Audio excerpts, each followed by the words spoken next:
Quero trazer uma palavra breve com vocês, mas é uma palavra que Deus tem tratado comigo.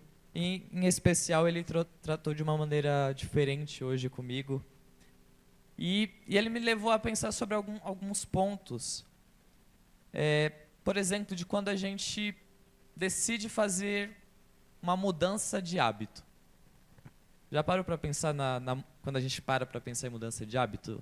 Normalmente acontece no início do ano, né? Deu 1º de janeiro, parece que a gente vira outra pessoa, né?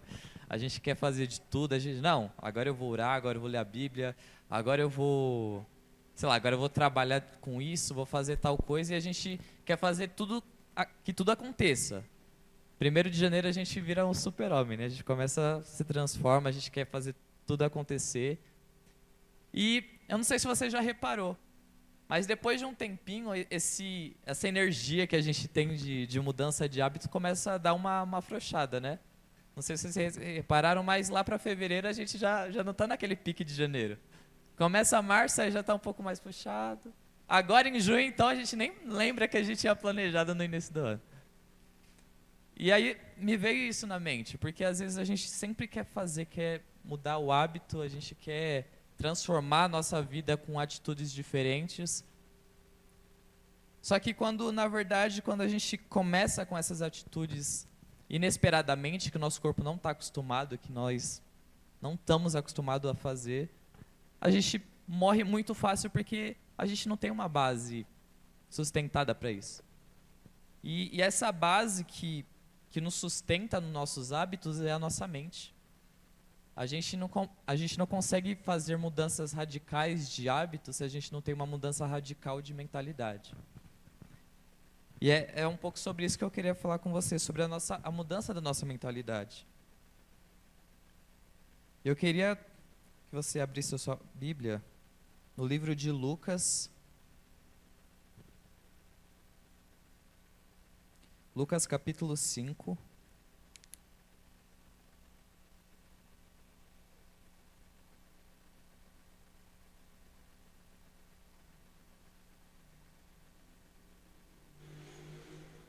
Lucas no capítulo 5, a partir do versículo 37. Aí vamos ler até o 39. E diz assim: E ninguém deita vinho novo em odres velhos. De outra sorte, o vinho novo romperá os odres, e entornando-se-á o vinho, e os odres se estragarão. Mas o vinho novo deve deitar-se em odres novos, e ambos juntamente se conservarão. E ninguém, tendo bebido o velho, quer logo o novo, porque diz, melhor é o velho. E aí a gente vem, essa passagem que é bem conhecida, né, sobre colocar os vinhos novos sobre odres novos. E aí a gente pensa sobre o que é odre. Odre é aquele compartimento, não sei se é isso que fala, mas é o recipiente que a gente coloca o vinho para poder ele fazer a fermentação, ou pelo menos era o que eles usavam na época quando foi escrito essa passagem. Então eles colocam um vinho novo ali, e quando é no odre novo, o odre novo ele é mais elástico, pelo que eu pesquisei. Então ele tem uma facilidade de, junto com o vinho, na hora que ele está fazendo a fermentação dele, ele faz essa fermentação junto com o vinho novo. Só que quando esse odre é velho, ele já está um pouco não sei se essa palavra aí. Então, na hora que você coloca o vinho novo, ele começa a se quebrar. Então, por essa dureza que ele está de ser velho. Então, na hora que começa a fermentar o vinho, que querendo ou não, o vinho começa a se expandir, acaba desfazendo esse odre. E aí não sobra nada. Então, por isso que Jesus contextualiza nessa questão, sobre a gente colocar sobre vinhos novos em odres novos, para que haja essa fermentação. E aí, trazendo para a nossa palavra, é justamente sobre isso que eu quero falar. Como a gente vai conseguir colocar vinho novo, que contextualizando seria as nossas atitudes, nossos hábitos na palavra de Deus, por exemplo, ler a Bíblia, orar, fazer jejum. A gente pode trazer para o nosso contexto espiritual, mas também pode trazer para o nosso contexto de vivência na nossa vida, né? Então a gente não consegue colocar esses hábitos novos de maneira a todo vapor na nossa vida se a gente não tiver um odre novo, que aí o odre significaria nossa mente. Se a gente começa a agir de maneira descontrolada, tipo assim, não, vou mudar de atitude, logo a gente vai voltar ao que a gente era antes. Porque a gente não tem uma mentalidade preparada para esses hábitos que a gente está querendo mudar. E aí no versículo 39 ele diz que, vou ler novamente, e ninguém tendo bebido o velho quer logo o novo, porque diz, o velho é melhor. E aí ele está falando sobre a qualidade do vinho, né? Porque quando o vinho começa a fermentar, depois, quanto mais velho, melhor, né? Eles falam, esse vinho aqui é de tal época. Então eles falam que os vinhos mais velhos são melhores. E ele destaca isso no versículo 39. Então quer dizer que aqueles que são mais conservados há mais tempo, eles são melhores reprovados. Então as nossas atitudes, nossos hábitos bons, eles vão ser bem proveitosos se ele tiver uma grande constância. Eu não sei se vocês estão me entendendo, mas, por exemplo, se eu começo a ler a Bíblia, por exemplo, eu quero ter o hábito de leitura da Bíblia. No começo, em janeiro, eu começo a ler a Bíblia todo dia. Até o dia 10 eu li todos os dias, só que aí no dia 11 já deu uma fraquejada. E aí, com o tempo, lá em fevereiro, você já não vai estar lendo a Bíblia. Por causa desse hábito que você tentou mudar radicalmente na sua vida. Mas, por exemplo, se você tivesse mudado uma mentalidade, tipo assim, eu não vou conseguir ler um capítulo inteiro por dia. Porque eu nunca li a Bíblia. Tipo assim, eu tô colocando um exemplo. Mas uma pessoa que nunca lê a Bíblia, coloca um hábito do nada de ler 3 capítulos por dia, daqui a algum tempo ela não vai estar lendo mais nenhum de novo. Mas se você começa a criar um hábito, já aos poucos está introduzindo isso na sua vida, colocar na mentalidade, por que eu tenho que ler a Bíblia? Colocar um porquê, uma intencionalidade naquela atitude de ler a palavra.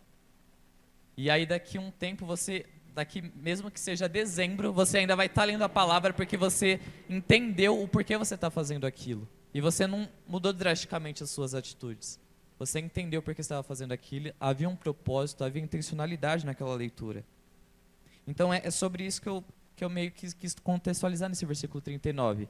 O vinho velho, ele é mais proveitoso, ele é mais gostoso, porque quando há a qualidade contínua da leitura da palavra, que é o que eu estava dando exemplo, é bem mais proveitoso do que eu ter lido 10 capítulos no primeiro dia do ano e no último dia do ano a gente não leu nenhum. Qual que foi a necessidade, qual foi o proveito que a gente teve de ter lido aqueles 10 capítulos no gás que a gente estava? Mas se em dezembro a gente não está lendo nada, do que valeu aquele gás, aquele alvoroço? Então é necessário que a gente mude a nossa mentalidade para que a gente possa entender em Deus aquilo, do porquê que nós estamos fazendo aquilo. Inclusive, claramente é expresso isso na Bíblia, em Romanos 12, 2, que é muito conhecido, e diz assim, e não sede conformados com este mundo, mas sede transformados pela renovação do vosso entendimento, para que experimentei qual seja a boa, agradável e perfeita vontade de Deus. Então ele fala que só por meio dessa renovação e transformação da nossa mente que nós conseguimos tirar proveito daquilo que é bom, daquilo que é agradável e daquilo que é perfeito. Se não há entendimento da nossa vida, que a gente precisa transformar a nossa mente conforme a mente de Cristo sobre aquilo que Deus quer sobre nós, a gente não vai ter atitudes que condizem com o Evangelho.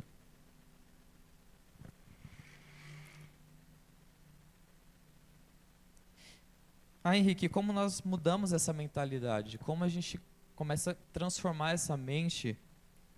Como a gente começa a ter esse, vamos dizer, o vinho de qualidade, né? Para colocar ter um odre de qualidade para colocar o vinho novo.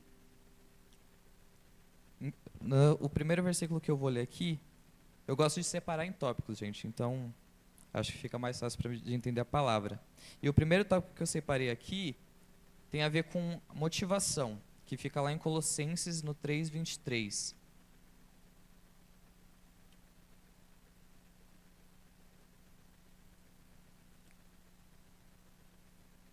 E diz assim, Colossenses 3:23. Tudo o que fizerem, façam de todo o coração, como para o Senhor e não para os homens, sabendo que receberão do Senhor a recompensa da herança, é a Cristo, o Senhor, que vocês estão servindo. Então, é sobre aquela questão de motivação que eu estava falando. A nossa mentalidade ela começa a ser mudada quando a gente começa a entender a nossa motivação. Entender o porquê estamos fazendo aquilo. Por que eu quero orar todo dia? Por que eu quero ler a Bíblia todo dia? Por que eu quero jejuar? Por que eu quero ter atitudes nobres? Por que eu quero agir de bom grado com as coisas? Por que eu quero fazer isso? Por que eu quero, sei lá, eu quero tocar no louvor? Por que eu quero ser diácono? Por que eu quero pregar? Todas as nossas atitudes, ela precisa de uma motivação. E a nossa motivação, ela está na palavra. E a principal motivação, ela deve ser para o Senhor, porque a gente está fazendo algo para o Senhor. Então, quando a gente entende para quem a gente está fazendo e o porquê que a gente está fazendo, a gente começa a fazer aquilo de uma outra perspectiva. A gente não vai agir eu vou orar porque eu tenho que orar. Não, eu estou orando porque eu estou tendo um relacionamento com Deus. Eu estou lendo a palavra porque eu estou conhecendo um pouco mais de Deus a cada dia. Então, a nossa mentalidade, quando começa a ter esse novo ponto de vista, a gente começa a entender o porquê nós estamos fazendo aquilo que estamos fazendo. E aí, um segundo ponto é entendendo as coisas certas a serem feitas. É o segundo tópico. E aí fica lá em Filipenses, no capítulo 4, no versículo 8.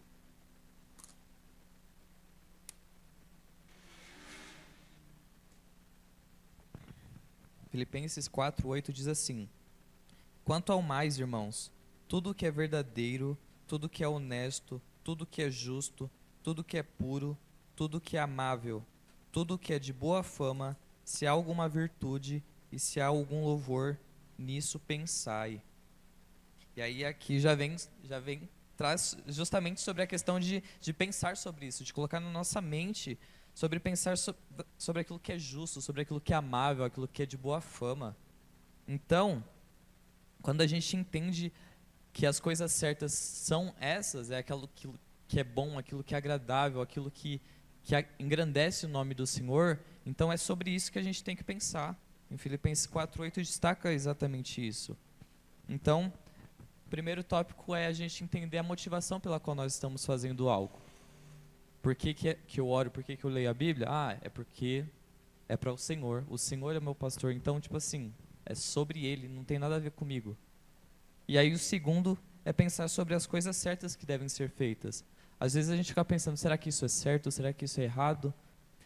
Então, a palavra, através do discernimento que Deus nos dá, Ele nos mostra aquilo que é verdadeiro, aquilo que é honesto, aquilo que é justo, aquilo que é puro, aquilo que é amável, aquilo que é de boa fama, aquilo que há virtude. É em Deus que nós encontramos essas coisas. E aí um terceiro tópico que eu coloquei aqui é entendendo o momento certo. Além de entender o motivo para quem nós estamos fazendo, o porquê estamos fazendo e as coisas pela qual estamos fazendo, nós temos que entender os momentos certos de algumas coisas. Porque tem coisas que a gente acha que já é para agora, mas ela sempre tem um momento certo para ser feitas. Em Eclesiastes 3:1, como é bem conhecido, diz: tudo tem o seu tempo determinado e há tempo para todo o propósito debaixo do céu. E aí, como a gente está falando sobre a questão de mentalidade, né? Às vezes a gente, quando começa a ter essa mudança de hábito repentina, a gente acha que tudo tem que fluir para agora. Tudo é para ontem, mas quando na verdade há um tempo determinado para todas as coisas. E esse processo de você começar a mudar as suas atitudes, de mudar o seu comportamento, de mudar a sua vida com Deus, ela tem um processo. E às vezes a gente acha que algumas coisas já tem que ser para agora. Por exemplo, um exemplo eu acho que é muito típico. Eu, por exemplo, quando eu não tinha o costume de jejuar, eu tinha eu vou jejuar um dia inteiro sem comer. Só que aí eu passava o dia inteiro passando mal pra caramba, eu destruía a minha saúde. Só que quando na verdade também é algo que a gente tem que ser alinhado com Deus. Não é algo que a gente vai conseguir ficar... Eu lembro de um jejum que a gente tinha ficado muito tempo sem comer. Nossa, gente, que vergonha. Era o jejum de Esther, era 3 dias inteiros sem comer nada, né? Era alguma coisa assim, eu acho que só podia água, né? No segundo dia eu tava morrendo, porque eu não tinha o hábito de jejuar.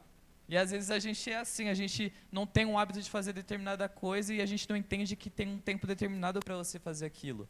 Não que você não vá fazer um dia, mas é necessário um processo para você chegar lá nos 3 dias sem comer nada, fazendo jejum com Deus. Então, há um tempo determinado para cada coisa.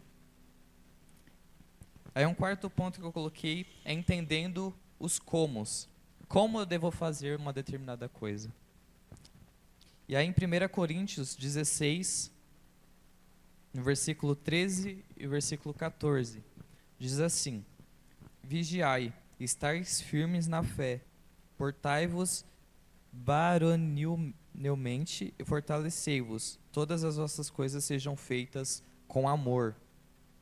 Então aí a gente já vê um como a gente tem que pensar fazer algo.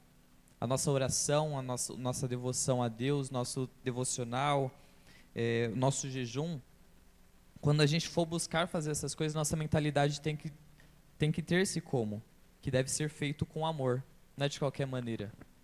Eu posso orar, eu posso ler a Bíblia, eu posso jejuar, e se isso não tiver amor na sua essência, a gente vai estar fazendo de uma maneira errada. E algo feito de maneira errada é como se você não tivesse feito, não tem valor. Deus disse que é necessário que façamos com amor. Como no primeiro versículo nós também lemos lá que tudo que fazemos tem que fazer como se fosse para o Senhor. Então é dessa maneira, quando a gente faz para o Senhor, a gente entende que deve ser feito com amor. E aí um último ponto que eu destaquei aqui é entender a finalidade disso tudo. O porquê de tudo isso. Qual é o objetivo de tudo isso ser feito? E aí em Romanos 11, no versículo 36, diz assim, gente, eu estou falando as passagens rapidinho porque é bastante coisinha. Mas diz assim, porque dele e por ele e para ele são todas as coisas. Glória, pois a ele eternamente. Amém. E aí vem um resumo do porquê a gente faz as coisas. A finalidade, e quando a gente entende esse propósito por inteiro, a gente vai entender que não tem nada a ver com a gente. Não tem a ver com, é para mim receber a minha promessa. É para Deus fazer um milagre da minha vida. Nada tem a ver com nós. Tudo tem a ver com Deus. E quando a gente começa a inverter essa mentalidade, a gente começa a criar motivações diferentes. Eu já não oro mais para receber minha bênção. Eu não oro mais para o irmãozinho receber a bênção dele. Eu oro para que Deus faça a vontade dele e através da vontade dele, aí a gente vai receber a bênção. Aí quando a gente começa a inverter essa mentalidade, começa a ter uma atitude diferente, hábitos diferentes. Quando a gente entende que esse tempo de qualidade que a gente tem que ter com Deus não é só aqui na casa de Deus, a gente vai deixar de só orar aqui na igreja, a gente vai deixar de só louvar aqui na igreja. Quando a gente entende que o propósito é o Senhor, a gente vai ter prazer em fechar a porta do nosso quarto e ter um momento de intimidade só com Deus, porque a gente sabe que é tudo sobre Ele. Então é sobre essa mentalidade que a gente está falando hoje. É sobre essa mentalidade que Deus tem tratado comigo. Porque muitas vezes a gente tem esse costume, esse hábito de simplesmente querer fazer as coisas, de querer fazer acontecer, quando na verdade acho que a nossa mente é a principal ferramenta que a gente tem. Quando a gente começa a mudar aqui na mente, as nossas atitudes fluem de maneira totalmente diferente. Elas começam a agir de maneira mais natural. Você começa a orar porque há uma necessidade no seu corpo, já começa a ser gerada porque a sua mentalidade já está mudada, já foi transformada, já foi renovada segundo Romanos 12:2. E aí o seu corpo começa a agir em função daquilo que você tem pensado. Em função dos propósitos que você já tem entendido, em função dos tempos determinados por Deus através da sua mente. Então Deus começa a moldar a sua vida a partir da mudança de mentalidade que você tem a partir da presença dEle. Amém? Em Romanos 12:2 diz assim: alegrem-se na esperança, sejam pacientes na tribulação, perseverem na oração. E aí por que eu separei esse versículo? Porque, como eu disse, é necessário que, para que haja uma transformação na nossa mente, para que haja uma transformação no nosso hábito, é necessário um processo. Não é algo que, Eu entendi o porquê. Eu entendi que é para Deus. Entendi que tudo tem seu tempo. Mas não é uma coisa que a gente entra na nossa mente e já era. É algo que tem um processo. Ele diz aqui no versículo 12 que é perseverem na oração. Então, quando ele usa essa palavra perseverem, é algo que a gente tem que persistir, a gente tem que perseverar, a gente tem que permanecer ali continuando. Então, é algo contínuo. Então, é dia após dia a gente lutando contra as nossas próprias vontades, é dia após dia a gente lutando contra o nosso próprio eu, é dia após dia lutando para que os nossos hábitos ruins vão saindo e comecem a ser gerados esses hábitos novos dia após dia. E como diz na palavra, que a palavra de Deus se renova a cada dia, é dia após dia entendendo a palavra de Deus, daquilo que Ele tem para as nossas vidas. É uma oração nova a cada dia, um tempo de intimidade novo a cada dia, é uma mudança de percepção daquilo que Deus tem para tratar em nossos corações a cada dia. É sempre perseverando na oração. Amém? E aí, para concluir essa palavra, eu disse que ia ser bem breve, em 2 Coríntios, no capítulo 4, versículo 16 e 17, diz assim: por isso não desanimamos, embora exteriormente estejamos a desgastar-nos, exteriormente estamos sendo renovados dia após dia. Pois os nossos sofrimentos leves e momentâneos estão produzindo para nós uma glória eterna que pesa mais do que todos eles. Aleluia, glória a Deus. E eu gostei bastante dessa versão porque ele destacou de uma maneira bem, que tem muito a ver com o que a gente tem falado, que diz assim, embora exteriormente estejamos a desgastar-nos. Porque às vezes a gente fala sobre a questão do hábito e é algo que é desgastante, porque quando a gente começa a mudar de hábito, a gente começa a mudar as atitudes, né? E é uma coisa que a gente não estava acostumado. Então, quando a gente começa a mudar os hábitos, que através de Deus vai sendo transformados, a gente começa a entender que não é sobre uma glória aqui, não é sobre receber recompensas terrenas, receber elogios, receber algo aqui na terra, é algo sobre uma glória eterna, algo muito além daquilo que nós pensamos. É algo que vai além daquilo que a gente planeja aqui na terra. A gente pode planejar 1000 coisas aqui na terra, mas só Deus sabe daquilo que Ele tem preparado para nós em glória eterna. Amém, igreja? Acho que era essa a palavra que Deus tem tratado no meu coração e espero que vocês tenham entendido. Amém? Eu queria que você se colocasse de pé. Vamos estar fazendo uma oração. Hoje, como um culto de cura e libertação, a gente tem que receber essa palavra justamente para nossas vidas. Eu me coloco nessa posição de querer ser curado em questão disso. Porque a nossa mente não é o lugar mais obscuro para ser curado. É o mais difícil. Porque a gente vê a gente fala sobre os milagres de Jesus nos evangelhos, sobre o manco andar, o cego enxergar. Só que o maior milagre que Deus trouxe foi trazer o evangelho sobre nós. Porque Ele que trouxe a cura da nossa mente, Ele que trouxe a cura da nossa alma. Então, essa cura que a gente tem que pedir dia após dia, esse renovo da palavra de Deus em nós. Amém?